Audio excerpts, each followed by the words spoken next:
Assalamualaikum. Waalaikumsalam wabarakatuh. Waalaikumsalam warahmatullahi wabarakatuh. Ya, perkenalkan nama kamu siapa? Sesan Elok Sinawang.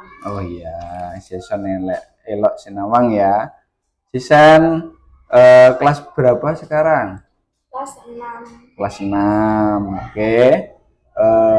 Sebelum kita melaksanakan bimbingan konseling pada pagi hari ini, alangkah baiknya kita berdoa terlebih dahulu. Berdoa mulai. Berdoa selesai. Ya. Apa kabar Sisen pada hari ini? Baik. Baik ya.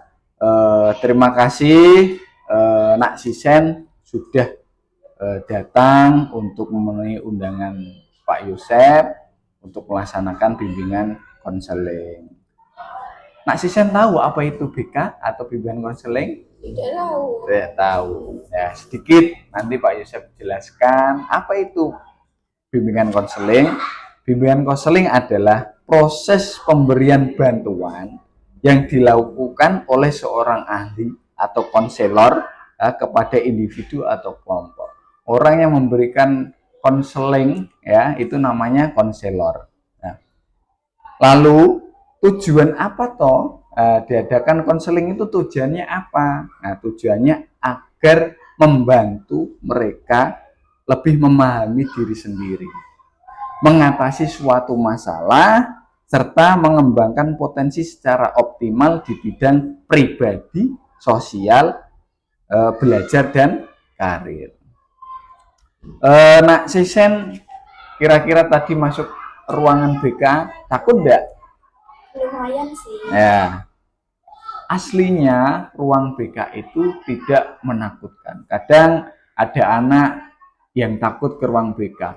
BK itu tempatnya orang yang nakal-nakal, orang yang jahil. Kadang yang jahil dipanggil ke BK, dipanggil ke ruang BK, nanti dimarahi, diberikan hukuman. Tidak. Ya, BK bukan hanya untuk itu saja.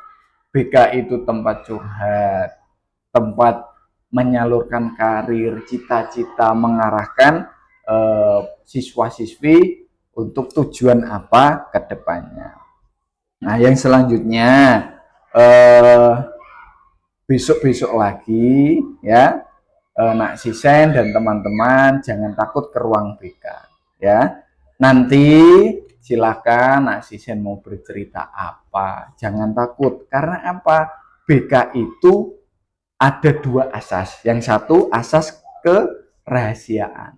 Dalam arti apapun yang kamu ungkapkan, permasalahan keluarga, permasalahan diri yang kamu ungkapkan itu bersifat rahasia. Tidak mungkin nanti Pak Yosep umbar, Pak Yosep ceritakan ke orang lain. Yang kedua adalah asas kesukarelaan. Ya, kesukarelaan dalam arti kamu sukarela ya, menyampaikan unek-unek dengan sukarela, tidak paksaan. Kira-kira kamu kesini mau cerita apa? Saya kesini mau cerita karena nilai saya terlalu buruk. Terlalu buruk ya. Karena saya mau masuk SMP, saya takut tidak masuk SMP yang saya inginkan. Oh gitu. Oke.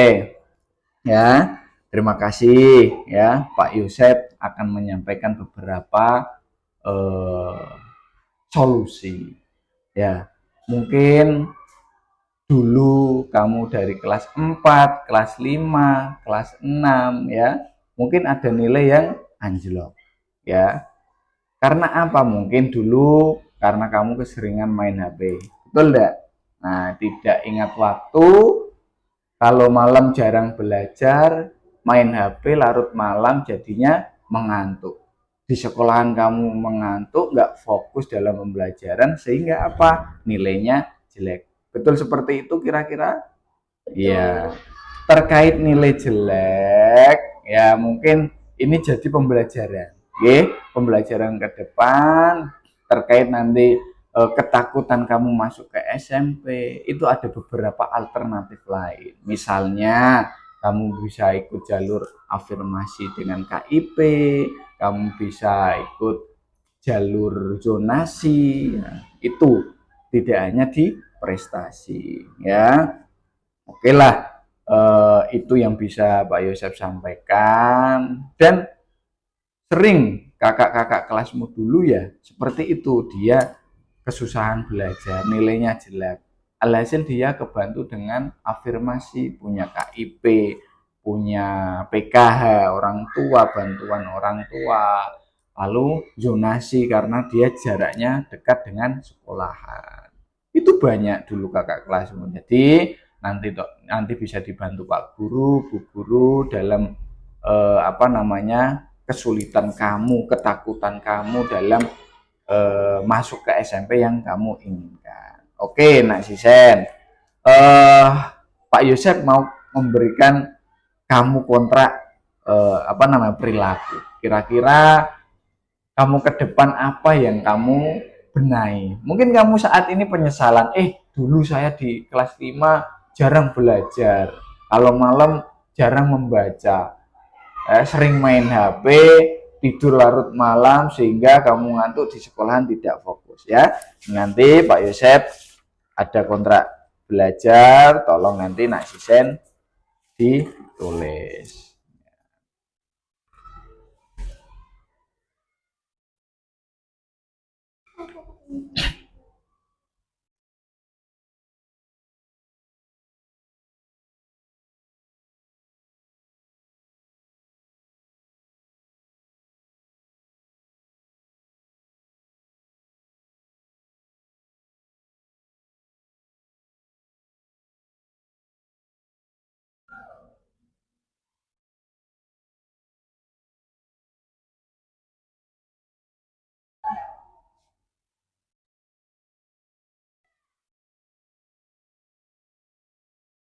Cukup? Nah, coba Pak Guru lihat dulu. Oke, silakan Nak Sisen baca dengan keras dan jangan terbulu-bulu. Yuk. Kontrak perilaku. 1. Lebih giat belajar. 2. Membaca sehari 30 menit. 3. Membatasi main HP. 4. Menyiapkan perlengkapan sebelum tidur. 5. Tidur cukup, tidak larut malam. Oke. Nah, ini tadi kontrak perilaku Nak Sisen. Mungkin ini penyesalan dulu waktu kamu kelas 4, kelas 5. Kedepannya ini sebagai kontrak kamu, ya. Agar kedepannya kontrak ini harus dijalankan. Biar apa? Besok kamu misal masuk SMP, ya, kejadian itu jangan kamu terapkan lagi di SMP. Karena apa? Di SMP semakin sulit pembelajaran, semakin banyak temanmu yang dengan berbagai karakter, ya, ada yang sangat pintar, lebih pintar di atasmu dari kamu itu banyak, ya. Terima kasih. Ini akan Pak Yosef pegang kontrakmu, ya, ke depan. Besok kamu saat SMP ketemu Pak Yosef, gimana Nak Sisen? Untuk prestasinya ada perubahan enggak? Gitu ya. Itu kira-kira kamu tadi yang Pak Yosef sampaikan terkait nilai kamu ke depan masuk ke SMP sudah sedikit paham? Paham ya.